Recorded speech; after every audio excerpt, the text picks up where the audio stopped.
Maintenant. Bonjour à tous, Arnaud Lordet, CPME Auvergne-Rhône-Alpes.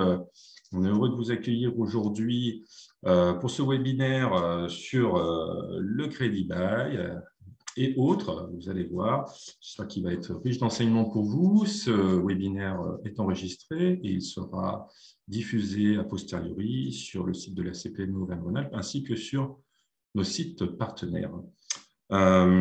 Juste pour me présenter rapidement, je fais partie de la CPME Auvergne-Rhône-Alpes, qui est la structure qui anime et fédère les 12 CPME départementales, plus spécifiquement en charge de programmes d'accompagnement pour les entreprises sur le volet de la gestion financière, ça tombe bien par rapport à la thématique d'aujourd'hui, mais également sur les volets des opérations de croissance externe, de transmission-cession et de la cybersécurité pour les TPE, PME et ETI du territoire. L'ensemble de ces programmes sont financés à 70% par la région Auvergne-Rhône-Alpes. N'hésitez pas, il faut en profiter. Je vous propose de faire un rapide tour de table avant de démarrer. Honneur aux dames. Virginie, si vous pouvez vous présenter. Bonjour à tous, donc Virginie Raffin, je suis expert comptable au sein du cabinet Nouvance, qui est un cabinet d'expertise comptable, mais dédié réellement au conseil des dirigeants d'entreprise. Voilà, d'où ma présence à ce webinaire. Merci. Et notre partenaire, le Crédit Mutuel, Denis. Oui, bonjour, Denis Landreau. Je m'occupe de tout ce qui concerne le crédit bail immobilier pour le compte du Crédit Mutuel Sud-Est, qui couvre une grande partie des départements de Rhône-Alpes. Très bien. Je crois que vous êtes accompagné. Oui, bonjour, Thomas Kawak, responsable de la filière automobile, donc pour les banques CIC Crédit Mutuel sur le sud-est de la France. Je ne sais pas si M. Nico a la possibilité de prendre la parole. J'ai l'impression qu'il y a un petit problème de micro, mais en attendant, dès qu'il le pourra, il nous fait signe et on lui donnera la parole pour qu'il se présente, qui est le dirigeant d'une entreprise, mais il la présenterait bien mieux que moi. Je vous propose de démarrer tout de suite, mais d'abord, Virginie, avant de parler de crédit bail, je pense que c'est important de repositionner un petit peu la définition, ce que c'est, de manière à être sûr qu'on parle tous de la même chose. Exactement. Alors, le crédit bail, le principe, c'est que vous prenez en location un bien sur une durée qui a été déterminée sur un contrat, avec la possibilité d'acheter ce dernier à la fin de la location. Donc, comme vous voyez sur le petit schéma, en fait, il y a 3 intervenants. D'accord, il y a 2 types de contrats. Vous avez le vendeur, d'accord, qui vend le bien au crédit bailleur, là, l'établissement bancaire. Et ensuite, le crédit bailleur conclut un contrat de location avec le crédit preneur, à savoir l'entreprise. Voilà, de façon un petit peu généraliste, que c'est qu'un crédit bail. Très bien, merci. Alors, Denis, moi, j'ai l'impression que le crédit bail, les banquiers l'apprécient particulièrement. Est-ce que vous pouvez nous dire pourquoi ? Oui, tout à fait. Donc, le crédit bail est apprécié des banquiers, mais je vais peut-être, avant de répondre directement à votre question, vous présenter globalement ce que représente le marché du crédit bail. Donc, déjà, au niveau de la France comparé avec les autres pays, voilà, donc avec 2 pays qui utilisent le crédit bail de façon plus intensive que la France, donc le Royaume-Uni, où ce sont des chiffres de 2019, mais il n'y a pas de modification de tendance majeure. Déjà, le Royaume-Uni, où il y a une vraie utilisation presque systématique dans le monde du crédit bail immobilier, avec 97 milliards comparé aux 58 de la France, et l'Allemagne, où il y a également une très forte utilisation du crédit bail dans le monde de l'industrie. D'accord. Voilà. Et puis après, les autres pays, les pays latins, où il y a une utilisation qui est un petit peu moindre et des économies qui sont aussi peut-être de taille inférieure à ce qu'on peut trouver en France. Je vous propose de peut-être passer à la diapositive suivante. Donc, 58 milliards et avec la plus grosse partie du marché locatif qui concerne les entreprises. Mais le poids de la location en particulier augmente de façon très importante depuis 2008 avec 2 offres principales sur lesquelles on ne va pas s'étendre plus que cette présentation, mais qui concernent donc le bail pour les bateaux, où il y avait un avantage fiscal très important jusqu'à peu de temps, et puis la location aux particuliers qui monte de façon très, très importante sous la pression notamment des captifs de constructeurs. 12,4%, c'est la part de marché du groupe sur le marché du leasing, qui correspond sensiblement à la part de marché que le groupe Crédit Mutuel CIC a dans le financement des entreprises. D'accord. Dernier point, un petit sur l'organisation du groupe. Donc, il y a deux, ce qui est important de saisir, c'est qu'il y a deux formes de proposer des crédits bail. Il y a la forme que j'appellerais captive de banque, où ce sont des filiales de banque qui proposent des crédits bail aux clients de la banque. C'est le cœur de métier de Crédit Mutuel Leasing. Et puis, il y a une autre branche qui est le financement via les fournisseurs. Ce sont les fournisseurs qui proposent des contrats de crédit bail donc aux clients, à leurs clients, pardon. C'est moins important chez nous et c'est la spécificité du groupe où on est de l'ordre de 80-20, 80% en direct et 20% via les fournisseurs. Le groupe Crédit Mutuel CIC a participé à ce qu'on appelle la bancarisation donc, du crédit bail. On va en rester là sur ces présentations globales avec juste un petit dia qui est le cocorico puisque nous sommes numéro en France sur le sujet. Donc, mais je ne vais pas m'attarder plus que ça puisque ce n'est pas l'objet donc, de cette conférence. Donc, vous disiez, Arnaud, que les banquiers apprécient particulièrement le crédit bail. C'est vrai. Donc, nous proposons très souvent le crédit bail en priorité. Pourquoi? Parce que c'est un produit qui est favorisé par les autorités de contrôle. Nous avons une consommation de fonds propres qui est moindre quand nous sommes en crédit bail plutôt qu'en crédit classique. Et comme pour les entreprises, les fonds propres, c'est le nerf de la guerre dans l'activité et peut-être plus encore dans le monde de la banque, puisqu'on a des autorités de contrôle qui nous demandent d'avoir des ratios de fonds propres très, très élevés par rapport au financement que nous faisons. Donc, le crédit bail étant mieux servi, eh bien, ça nous aide à accompagner de façon beaucoup plus importante nos clients sur les autres formes, puisque, et là, je parle principalement du crédit bail immobilier. Le crédit bail ne permet pas de tout financer, mais lorsque nous avons une partie de nos engagements qui sont en crédit bail, eh bien, nous pouvons accompagner beaucoup plus longtemps et dans des montants beaucoup plus conséquents nos clients dans leurs autres opérations, que ce soit la croissance externe, que ce soit des besoins court terme, voire même le besoin en fonds de roulement. Alors, ce n'est pas forcément quelque chose dont les entreprises ont conscience lorsqu'elles prennent le financement. Par contre, le moment où il y a le besoin, je peux vous assurer que même si on ne communique pas beaucoup à l'extérieur sur ce sujet-là, ça a beaucoup d'importance et on va beaucoup plus loin quand on a une partie de nos engagements en crédit bail. D'accord.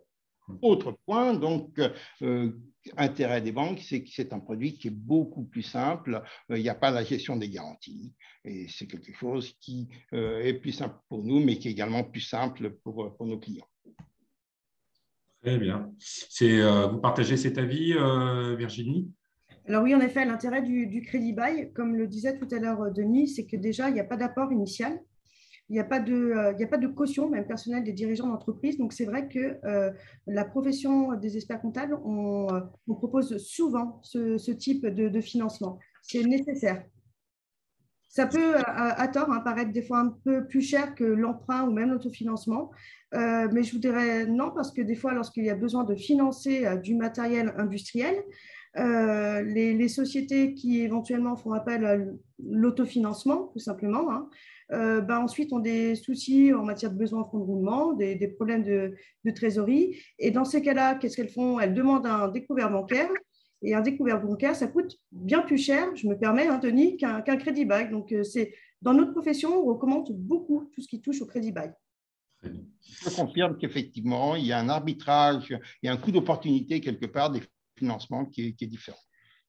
Ah, très bien. Alors, je voulais interroger notre chef d'entreprise, mais il vient juste de disparaître. Monsieur Nico, peut-être qu'il va revenir. Ça, c'est les problématiques de connexion. On connaît tous ça, malheureusement, ça arrive.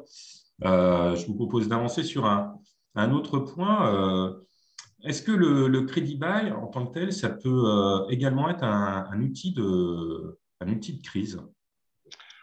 Oui, ça peut être un outil de crise dans le sens où l'octroi étant beaucoup plus facile, beaucoup plus aisé donc, dans les banques, ça peut être une façon pour les clients qui ont une difficulté passagère d'accéder plus facilement donc, au financement et peut-être éviter de passer par une autre technique qui est la location pure.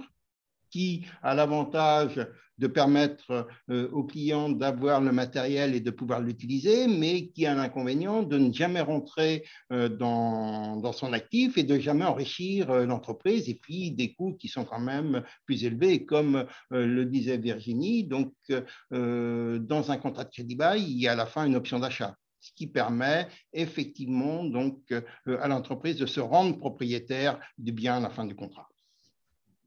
Et je ne voudrais pas vous donner l'idée, effectivement, que c'est seulement un outil de crise, puisqu'on trouve parmi nos clients des entreprises de toute taille. On trouve des belles petites PME, des jolies professions libérales, mais également des entreprises du CAC 40. Donc, ce n'est pas du tout un produit, contrairement à ce que certains peuvent penser, qui est sur des gens qui ont un petit peu plus de mal à se financer. Tout le monde n'utilise pas le crédit bail pour les mêmes qualités, mais on trouve du crédit bail dans toutes les structures d'entreprise. D'accord. Mais le fait de ne pas être propriétaire, ça ne dérange pas vos clients? Alors, je vais répondre là-dessus. Non, parce qu'en fait, à l'issue du contrat, ils peuvent devenir propriétaires via la levée d'options. Donc, non, on va dire, je vais être un peu vulgaire, mais c'est un deal qu'il y a avec justement le crédit vendeur, pardon, le crédit bailleur, où justement, on loue pour l'instant un bien. Et ensuite, on devient propriétaire via une valeur résiduelle quasi dérisoire, hein, puisque c'est de l'ordre, Denis, hein, vous êtes mieux placé que moi, mais il me semble entre 1 et 5% de la valeur d'origine du bien. Donc, le montant de la levée d'option est souvent dérisoire. Oui, on essaie le plus souvent de caler effectivement notre valeur résiduelle telle que le client la lève, puisque c'est notre objectif. Hein. Nous restons des financiers. D'ailleurs, le crédit bail, sans vouloir rentrer dans le détail, c'est régi par la loi bancaire. Donc, c'est vraiment un financement bancaire, contrairement à ce dont je vous parlais tout à l'heure, qui est la location opérationnelle. Là, l'objectif, c'est qu'on ait une valeur résiduelle telle que le client ne se pose pas la question, puisque mon métier, c'est de financer, ce n'est pas de revendre du matériel.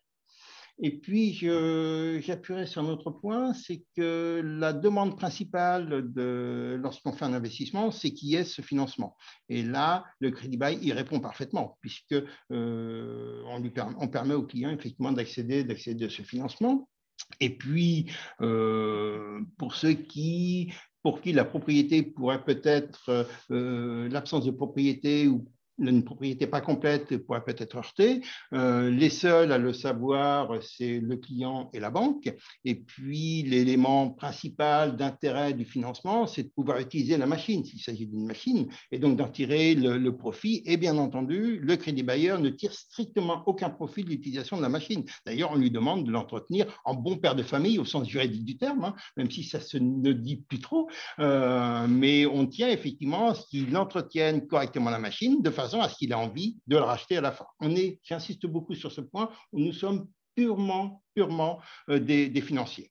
Alors, Virginie ne l'a pas dit, mais ça ne se situe pas exactement au même endroit dans le bilan, puisque ça fait partie de ce qu'on appelle les engagements hors bilan.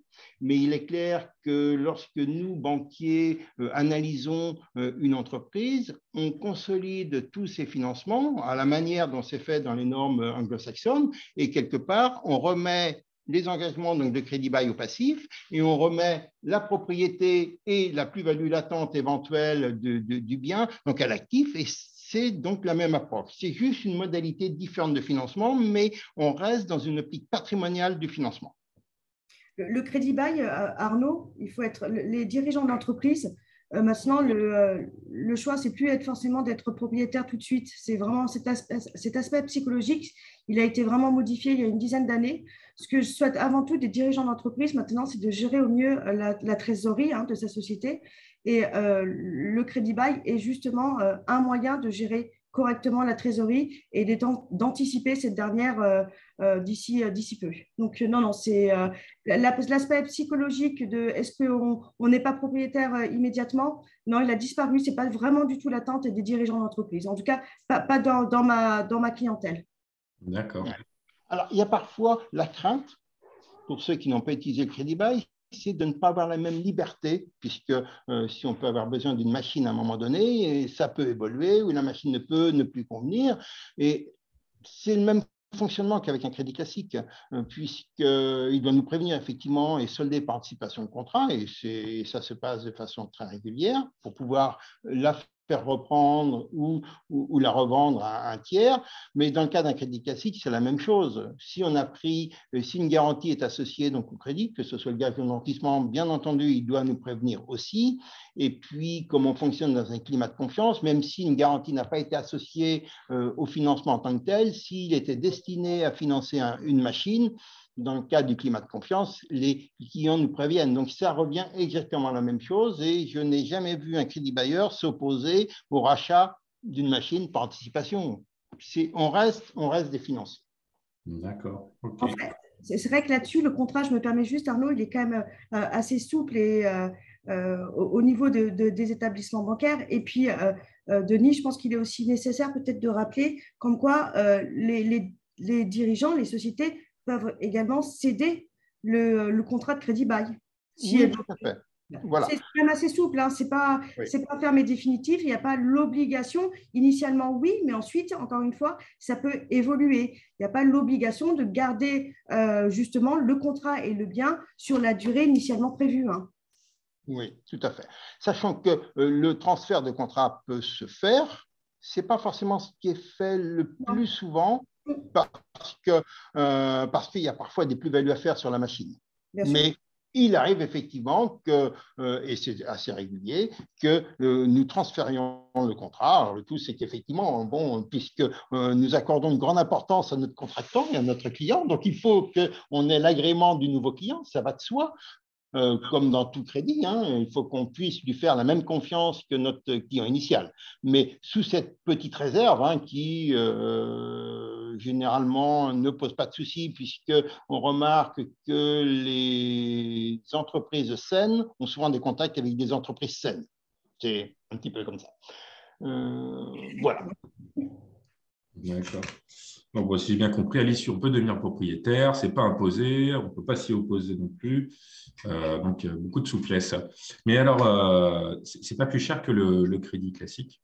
Alors, ça a longtemps été effectivement la réputation du crédit bail. Sans vouloir faire d'historique, hein, le crédit bail est arrivé en France après la guerre de 1945. Bon, j'ai un certain âge comme la caméra le montre, je n'ai tout de même pas connu 45. Et donc, c'est vrai qu'à l'époque, c'était un moment où c'était un petit peu compliqué. Donc, il y a pu y avoir une différence de coût, mais maintenant, avec ce que j'ai appelé tout à l'heure la bancarisation du crédit bail, on est arrivé à un schéma complètement différent. En tout cas, quand nos clients travaillent avec des captifs de banque, il n'y a pas de différence ou de raison qu'il y ait de différence sur ce coût puisque les refinancements sont les mêmes. Et le refinancement, c'est la matière première dans une banque, hein. Donc, nous avons la même matière première. Donc, il n'y a pas de raison objective à ce qu'il y ait des différences de coûts. En tout cas, il n'y en a pas au niveau des banques. Bon, alors après, il y a parfois un frein dans l'idée des entreprises, c'est qu'il n'y a pas de TEG. Puisque en crédit bail, nous n'affichons pas le TEG, ce n'est pas normé. Ceci dit, nous savons tous que la comparaison de TEG, de taux nominaux plutôt annoncés et puis transformés en TEG par la suite, même s'il y a le législateur a fixé un certain nombre de règles, on arrive parfois à des différences liées aux frais de dossier, aux assurances, etc., etc. Moi, il y a un point de comparaison qui me paraît le plus important, c'est combien ça coûte en euros. Parce que ce que les entreprises décaissent, ce n'est pas un TEG, c'est un coût en euros et ça, c'est affiché dès le démarrage. D'accord. Et puis, bon, il ne faut pas oublier les autres avantages du crédit bail, hein, comme le disait Virginie, donc un financement à 100%. Donc, il n'y a pas d'apport systématique ou il n'y a pas d'apport organisé, sauf à la demande de notre client, bien entendu, au travers du premier loyer majoré, hein, qui peut permettre de déduire de façon un petit peu plus rapide, surtout durant le dernier trimestre. Pas besoin de faire le relais de TVA. Ça a son importance lorsque l'entreprise fait un investissement de capacité avec un saut de capacité conséquent. Donc, la TVA, c'est quand même 20% de l'investissement. Donc, parfois, ça impose de prendre un crédit relais de TVA qui a un coût, bien entendu, hein, et qui n'est pas forcément un contrat très facile pour la banque. Là, il n'y a absolument pas du tout besoin. Donc, je vois effectivement le monsieur Rabot qui demande si la TVA est financée. Oui, la TVA est financée puisque nous payons la facture du fournisseur. Donc ensuite, nous vous facturons des loyers où il y a de la TVA, bien entendu, mais sur une partie, une assiette qui sera plus faible et donc qui viendra se compenser avec la TVA collectée qui correspond à la TVA que vous avez perçue sur vos facturations. On a également d'autres avantages en termes de crédit bail, c'est la souplesse, puisque le crédit bail permet, les outils du crédit bailleur permettent d'avoir une souplesse beaucoup plus forte. Je vais prendre comme exemple une entreprise qui a obtenu un gros marché, qui, pour une durée donnée, qui ne correspond pas forcément à la durée d'amortissement donc de la machine, elle peut très bien, dans le cadre d'un contrat de crédit bail, pour un marché qui dure 3 ans, et bien, pendant les 3 ans où elle a de la visibilité, puisqu'elle est certaine d'avoir ce marché, eh bien, avoir des charges de financement donc un peu plus importantes et qui ensuite seront réduites une fois que le marché est terminé et quelque part avoir un coût interne de sa machine qui se réduira puisqu'il aura moins de charges de financement. C'est une première souplesse qui est utilisée. Il y a une autre souplesse qui, à mon sens, n'est pas assez utilisée dans la partie exploitation, c'est qu'au travers du crédit bail, on peut, c'est utilisé par contre dans le monde médical, hein, de manière assez régulière, mais on peut très bien essayer de caler les financements de telle manière à ce que le coût du financement plus le coût d'entretien qui monte dans le temps soit quelque chose de linéaire. Et ça me paraît quelque chose de très intéressant parce que ça permet d'avoir de la visibilité. Et je pense que la problématique du chef d'entreprise, c'est toujours la visibilité. Comment vais-je continuer à être rentable dans la durée? Et le crédit bail permet de faire ce genre de plan. Très bien, très bien. Alors, j'ai un message du dirigeant qu'on souhaitait interroger qui n'arrive pas à se connecter. Ce que je vous propose, c'est qu'on passe la parole à Thomas pour qu'il nous parle un petit peu de la LBD. J'ai pu comprendre qu'il est en forte croissance. Oui. Et puis, moi, je vais vous laisser quelques secondes le temps d'appeler Monsieur Nico. Voilà. D'accord, entendu. Donc effectivement, alors, la LLD en France est en forte croissance depuis déjà maintenant les débuts des années 80, avec une croissance qui n'a pas arrêté d'augmenter pour plusieurs raisons, hein. La première raison, c'est vraiment un besoin de nos clients entreprises qui ont cette solution de prendre un véhicule, de l'utiliser et après à disposition de ses employeurs. Alors peut-être qu'on a sur la slide numéro 1, si on peut la voir. Oui, je vais vous la remettre. Bonjour Pascal. Voilà, vous avez réussi à vous Bonjour, connecter. je suis désolé, je suis nul en informatique et je crois qu'en interne, on est guère meilleur. Ça va, c'est pas un webinaire sur l'informatique, c'est sur le crédit bail. Donc, on va continuer avec Thomas. Alors là, je suis meilleur par contre. Et après, je reviens à vous d'ici quelques secondes. Allez, pas de souci. Alors, Thomas, je vais partager effectivement le diaporama de manière à avoir… Hop, dessus. Voilà, merci. Ouais, merci. Donc voilà, donc très rapidement, effectivement, un parc qui n'a pas arrêté de prendre de l'importance sur un parc de 1,8 million aujourd'hui géré en location longue durée, avec donc tout type de véhicules confondus, hein, du VP, donc du véhicule particulier, jusqu'à l'utilitaire, en passant par le camion moins de 3,5 tonnes. Sur la slide numéro 2, ce qu'on peut voir également, je l'avais précisé, c'est une importance qu'il y a sur les véhicules hybrides électriques qui commencent à venir. C'est-à-dire que nos clients entrepreneurs voient que le marché change, les solutions d'investissement également changent et surtout les solutions de transport qui étaient avant plutôt en diesel, aujourd'hui se remettent sur de l'essence ou sur de l'électrique et l'hybride. Donc la LLD prend sa part dans les véhicules électriques et hybrides également. Ce qui est intéressant de voir également sur la slide numéro 3, c'est en fait pourquoi on propose de la LLD. Qu'est-ce qui fait que la LLD est prise par les clients? Plusieurs choses. La LLD répond vraiment à un besoin de « je vais prendre un véhicule pour l'utiliser sur une période donnée, 12 mois, 60 mois, 10 000 km jusqu'à 200 000 km. la maintenance est également intégrée, donc je n'ai plus besoin de me soucier de la partie vidange, entretien du véhicule. Je prends ce véhicule-là et à la fin, je rends ce véhicule. Donc, on est vraiment sur une utilisation complète du véhicule avec un budget qui est en adéquation, c'est-à-dire que je ne paye que son utilisation. Hein. On peut également mettre d'autres items comme la restitution, le carburant, télépéage, etc., etc. Mais vraiment, la LLD est vraiment sur un besoin de je prends un véhicule, je l'utilise et je le rends. Voilà. Que ce soit également sur la partie particulier ou sur la partie utilitaire. On est vraiment sur tout type de véhicule. Très rapidement également, ce n'est pas l'objet de la présentation, mais vous avez en face de vous donc, les acteurs. Alors, soit sur le particulier, parce que la LLD est également prisée par les particuliers de plus en plus. Elle est en concession et aujourd'hui en concession automobile ou dans les banques, on a vraiment des produits qui sont sur la LLD et non plus sur du crédit. Donc, sur le particulier, vous avez les acteurs bancaires aujourd'hui.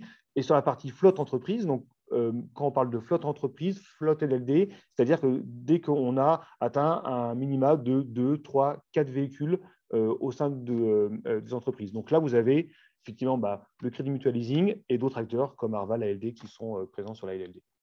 D'accord. Alors, la LLD, effectivement, est une solution que je vous ai présentée. L'autre solution qui peut être également très pertinente, c'est également le Crédit Bail.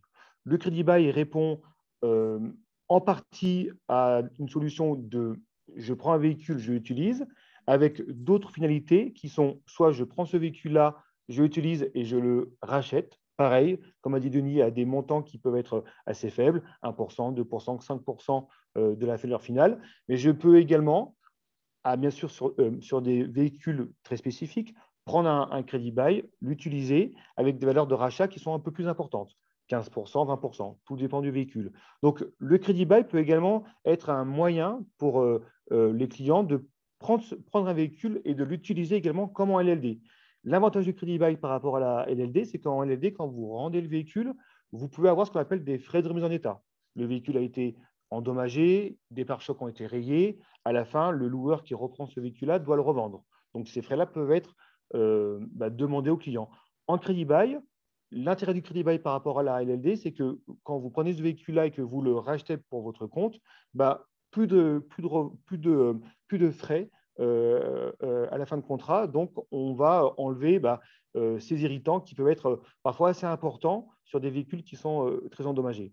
L'autre avantage également du crédit bail, ce qu'on fait de plus en plus actuellement, c'est à la fin du contrat, une entreprise tierce, généralement une concession, peut reprendre le véhicule, peut le racheter. Si ce véhicule-là est intéressant et se revend très bien en occasion,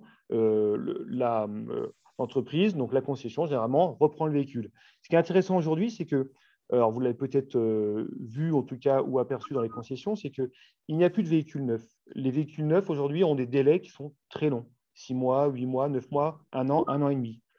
Donc, pour pallier à ça, on a un marché occasion qui commence à être très important et ça répond à ce besoin de crédit bail. C'est-à-dire qu'aujourd'hui, des véhicules d'occasion qui sont en fin de crédit bail peuvent être repris à des montants qui sont généralement bons, voire très bons.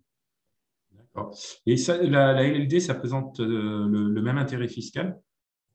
Alors, en termes d'intérêt fiscal, que ce soit sur la LLD ou le crédit bail, il n'y a pas de différence. Par contre, l'intérêt est plutôt sur l'utilisation qu'on a et qu'on en fait. La LLD, comme je vous l'ai dit, on prend un véhicule, je l'utilise et je le rends. Le crédit bail, vraiment son intérêt, c'est dans le fait, à la fin du contrat, soit je le rachète à une valeur qui est plutôt faible, soit je peux également le céder à une concession sur un prix défini. Alors, je valide cet aspect fiscal, Arnaud, je me permets. D'accord, oui. Peu importe le mode de détention, en matière réellement de véhicule, ça sera le même schéma fiscal. Peu importe qu'il soit en investissement ou qu'on le loue, aussi bien en LLD qu'en crédit bail, pas d'impact là-dedans. Oui, tout à fait.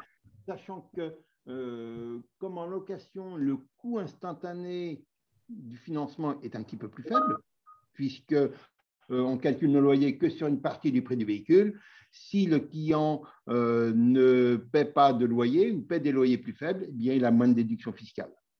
Et c'est un petit peu plus important d'ailleurs sur les véhicules de tourisme où il y a un plafond d'amortissement, où moins il y a de charges, moins il y a de déduction. C'est une évidence, hein, mais c'est important de le dire. Quand on recherche de la déduction fiscale, ce n'est pas la location longue durée qui est à privilégier. Ça sera plutôt un crédit bail avec un premier loyer majoré, tout en ayant éventuellement, comme le disait Thomas, une valeur résiduelle plus élevée à la fin qui permettra de lisser. Oui, exactement. Très bien. Pour finir, très rapidement également, j'ai voulu faire un petit zoom sur la partie mobilité, ce qu'on appelle verte, qui est de plus en plus prisée, effectivement, véhicules hybrides, véhicules électriques. Il faut savoir qu'aujourd'hui, en prenant un véhicule hybride ou un véhicule électrique, on est sur une exonération, en tout cas, des frais de carte grise qui sont très faibles, voire zéro en cas de véhicule électrique, sur des TVS pareils qui sont assez faibles, voire nuls. Ce qui est intéressant également de voir à travers ça, c'est qu'aujourd'hui, le monde automobile est en train de changer sur son mode de consommation. Le diesel est en train effectivement d'être de plus en plus mis à l'écart. On est sur des centres-villes qui mettent des zones de pollution, des pics de pollution, avec des voitures qui seront critère 0, critère 1, critère 2, qui pourront rentrer. Et à partir du critère 3, sur des pics de pollution, le véhicule ne pourra pas rentrer. Voilà. Donc, il faut repenser au mode de consommation. Et c'est vrai que la mobilité verte ou la mobilité sur des véhicules hybrides électriques, même si aujourd'hui l'efficience peut être discutable, elle est à y penser et dans les 2, 3, 4 ans, elle sera de plus en plus présente. Les technologies évoluent aussi à vitesse grand V dans ce domaine. Très bien, merci pour cette précision sur la LD. Je vais en profiter du coup pour me retourner virtuellement vers Pascal, Nico, qui, je crois, vous êtes un grand utilisateur plutôt de Credibuy. Vous êtes le dirigeant de LMVS entreprise. Est-ce que vous pouvez nous présenter un peu votre activité et nous dire effectivement en quoi vous êtes utilisateur de Credibuy et quels sont les avantages que vous y voyez? Donc, LMVS pour location matériel Val-de-Saône. C'est-à-dire que nous, on loue du matériel TP. Enfin, on est le dernier indépendant, idem qui loue tout à Lyon. Lyon et sa périphérie. Aujourd'hui, on est le dernier. Voilà, on a 5 agences. Donc, nous, on loue du matériel. Donc, on achète beaucoup de matériel, beaucoup.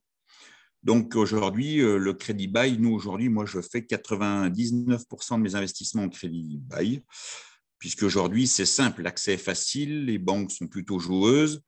Donc, aujourd'hui, ayant des gros volumes d'achat, moi, j'achète autant que mon chiffre d'affaires. Enfin, un petit peu moins maintenant, depuis 2 ans, un petit peu moins, parce qu'on a quand même grossi.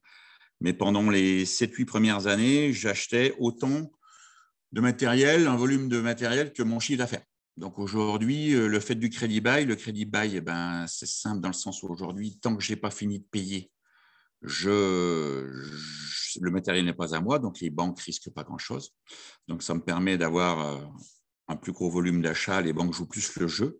Et puis c'est vrai que moi aujourd'hui, à un moment, il y a un intervenant qui a parlé de la VR, et c'est vrai que moi sur le matériel, je fais une VR 1. Donc aujourd'hui, c'est vrai que moi, le matériel, après, je le garde encore 2 ans et il a une bonne valeur de rachat à la fin. Voilà. Mais c'est vraiment le crédit bail, c'est surtout pour l'accès parce que les banques sont plutôt sécurisées que le matériel, tant qu'il n'est pas payé, il n'est pas à eux. Donc voilà. Donc moi, ça m'a vraiment permis de grossir. Voilà. Aujourd'hui, nous, on va faire 10 millions de chiffre d'affaires cette année. Voilà. On a démarré en 2010. Voilà, mais c'est vraiment principalement grâce au crédit bail qu'on a réussi à grossir. Parce que moi, sans matériel, je ne peux pas grossir. Donc voilà. Mais moi, c'est 99%, c'est du crédit bail. Voilà. D'accord, ok. Et vos partenaires dans ce domaine, sont tous des captifs de banque, des filiales de vos banques? Alors aujourd'hui, les banques, donc mes banques partenaires, donc moi j'en ai 4. Donc, qui ont tous un service crédit bailleur, et des financiers à côté, style DLL, enfin bon, ils sont plusieurs. Mais aujourd'hui, moi, je valorise beaucoup mes banques. Donc, aujourd'hui, mes banques nous suivent bien. Je suis assez équitable donc je leur donne 25% chacun. Donc, l'investissement. Donc, aujourd'hui, et puis nos banques aujourd'hui en direct sont moins chères qu'un marchand de crédit. D'accord, oui, il n'y a aucun critère de choix. Oui, Ouais. oui, non, mais ça fait marcher les banques, ils sont contents et nous, c'est moins cher. Donc, tant qu'à faire, autant valoriser nos partenaires de tous les jours. Voilà. D'accord, ouais, très bien. Très bien. Et alors, du coup, j'ai compris, 10 millions d'euros de chiffre d'affaires, c'est vraiment un outil qui vous a permis de progresser, de croître.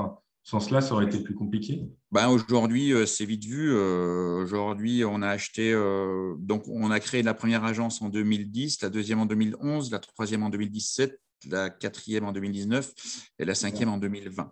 2017, donc à la création de l'agence, on a acheté pour 2,6 millions de chiffres. Ça nous a permis de matériel. Ça nous a permis de monter à 3,6 millions de chiffres. 2018, on a acheté pour 2,9 millions de matériel. Ça nous a permis de monter à 5 millions de chiffres. En 2019, création d'une grosse agence. Donc, on a acheté pour 4,5 millions de matériel, principalement pour l'agence créée, ce qui nous a permis de monter à 6,5 millions. Et après, 2020, donc souci de Covid, donc on a fait exactement le même chiffre. Mais malgré tout, moi, j'ai acheté pour 5 millions en 2020. Donc, parce qu'en fait, j'ai acheté, il y avait le Covid, mais vu qu'on commande, moi, je commande en octobre, en gros, pour avoir au printemps, pour avoir à la bonne saison. Donc, j'avais déjà tout commandé le matériel quand il est arrivé et le Covid en même temps. Voilà. Mais ça nous a permis de faire quand même, malgré tout, exactement le même chiffre que l'année d'avant, ce qui est très rare dans notre profession. Et puis, le fait d'ouvrir en 2020, donc ça a permis d'ouvrir aussi Bourgoin. Voilà, donc nous, en 2020, on a fait le même chiffre. Puis là, aujourd'hui, cette année, 2021, on a fait 2,1 millions d'achats, ce qui nous a permis de monter à 9 millions. C'est-à-dire qu'aujourd'hui, l'achat de 2020 aurait dû permettre de monter en gros à 8 millions de chiffre d'affaires. Bon, on a perdu en gros 1,5 million de chiffre à cause du Covid. Voilà, donc aujourd'hui, c'était l'objectif. Donc en 2021, donc, on a été moins pénalisé par le Covid. Donc on a fait le chiffre qu'on devait faire pour l'année 2020, plus la création d'une agence, donc ce qui nous amène à 9 millions, un petit peu plus de 9 millions. Et voilà, avec l'objectif cette année de faire 10, en achetant encore cette année pour 2,7 millions. D'accord. Voilà, donc aujourd'hui, nous, c'est vraiment sans matériel, on ne peut pas grossir. Donc aujourd'hui, on achète quand même beaucoup de matériel. D'accord. Et tout en crédit bail, là, c'est tout du crédit bail.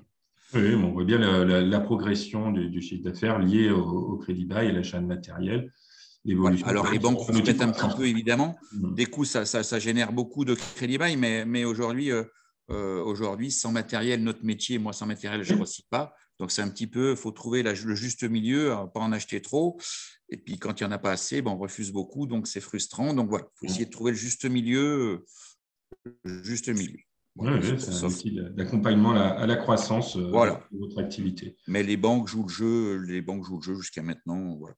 Mais je dis bien, étant donné que tant qu'on n'a pas fini de payer, on n'est pas propriétaire du matériel, elles prennent un risque qui est moindre quand même. Oui. Donc, ça leur permet de jouer un petit peu plus. Voilà. Très bien, merci. Bon, j'imagine que Denis connaît bien votre dossier, certainement. Oui.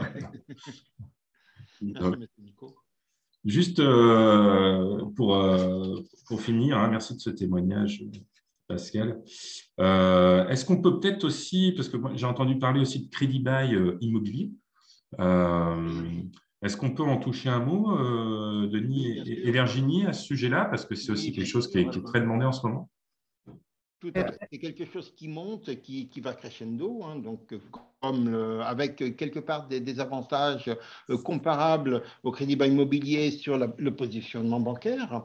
Donc, je ne vais pas y revenir puisqu'il n'y a pas de novation en la matière.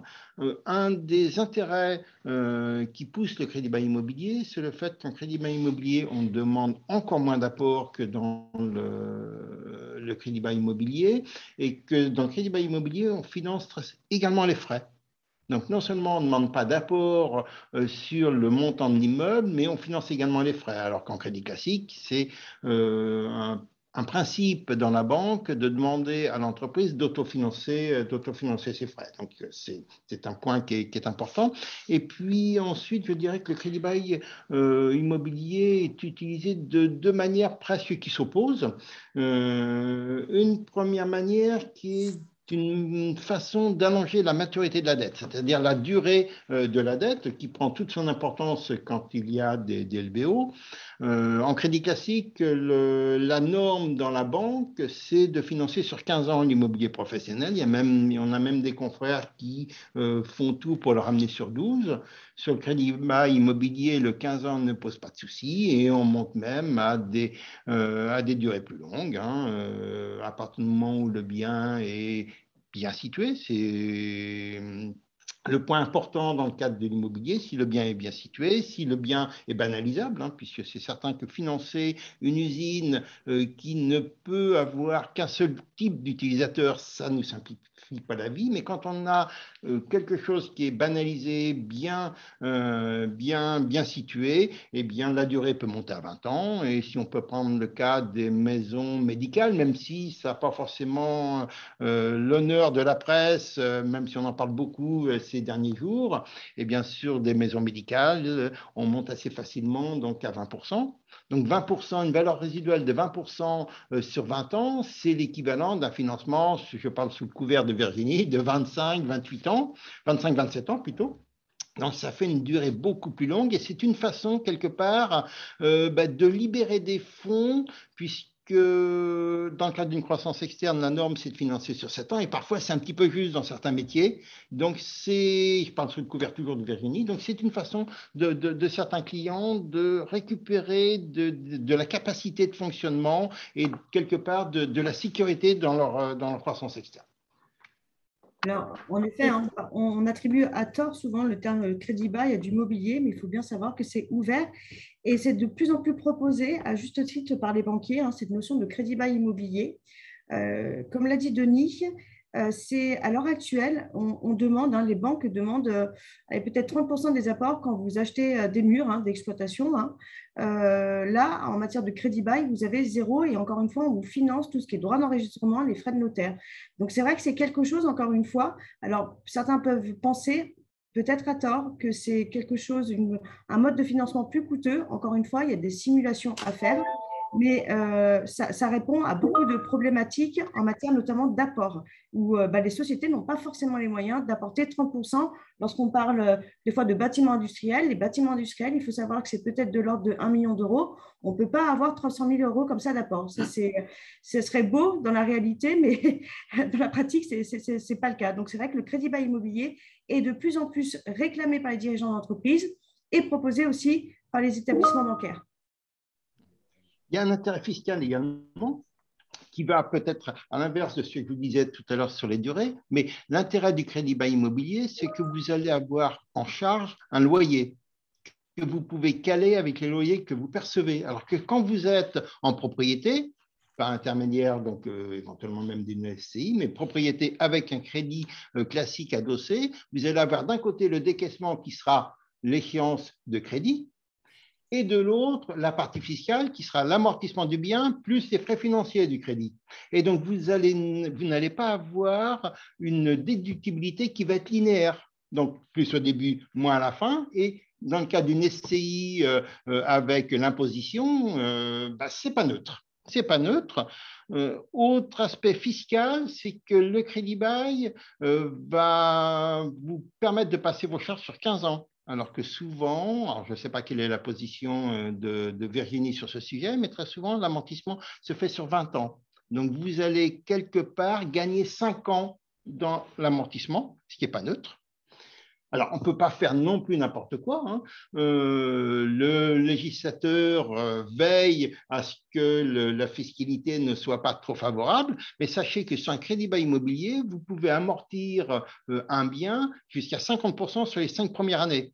Donc, ça peut être un effet levier fiscal si vous avez la propriété en direct. Sur une SCI, c'est un petit peu plus compliqué parce qu'il faut quand même adosser le loyer. Mais si vous avez une société à l'IS qui est propriétaire des biens, ça peut être tout à fait intéressant si vous avez une structure plutôt favorable de passer sur des loyers qui sont beaucoup plus importants sur 5 ans. Alors, je ne sais pas quel...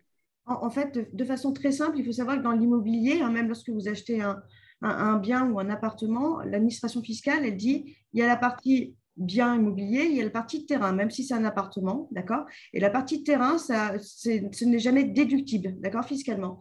Le principe du crédit bail, comme le présentait Denis, c'est simplement de se dire que la partie qui correspond en fait au terrain, du loyer, du crédit bail, en fait, il viendra vraiment à la fin du contrat. C'est-à-dire que comme peut-être sur un contrat de crédit bail qui a une durée de 15 ans, et ben, en fait, peut-être pendant 12 ans, la totalité des redevances de crédit bail seront déductibles. Et c'est vraiment que sur les dernières années où les redevances correspondant en fait au terrain ne seront pas déductibles fiscalement. Donc, c'est vrai que sur les premières années, fiscalement, il y a un intérêt d'opter pour le crédit bail immobilier. Bon, vous m'avez convaincu, moi, de mon côté, pour l'utiliser. Voilà, c'était clair. Merci. Merci à tous. Alors, s'il y a des questions, c'est maintenant, parce qu'il est déjà 47, donc on a dépassé de 3 minutes le timing qu'on s'était fixé. Donc, n'hésitez pas, je laisse patienter. Mais moi, c'était tellement clair, je ne pense pas qu'on va en avoir. Juste en attendant, si quelqu'un se manifeste, pour vous informer que ce webinaire sera disponible en replay sur le site de la CPME Auvergne-Rhône-Alpes à partir de cette semaine et également sur auprès de nos partenaires, nos sites partenaires, il y en a quelques-uns. Merci Karina. Et écoutez, je vous remercie Virginie, merci Pascal. Nico, pour son témoignage qui était riche d'enseignements. Merci Denis aussi pour la clarté de l'exposé et à Thomas également. Si vous le souhaitez, messieurs, dames, de toute façon, il y aura les coordonnées des différents interlocuteurs que vous pourrez obtenir auprès de nous sans aucun problème si vous voulez avoir plus de précision ou échanger avec eux sans aucun souci. Je vais donc fermer la session et on vous donne rendez-vous pour un prochain webinaire d'ici peu de temps. Merci à tous. Bon après-midi. Merci. Au revoir. À tous. Merci, au revoir. Au revoir.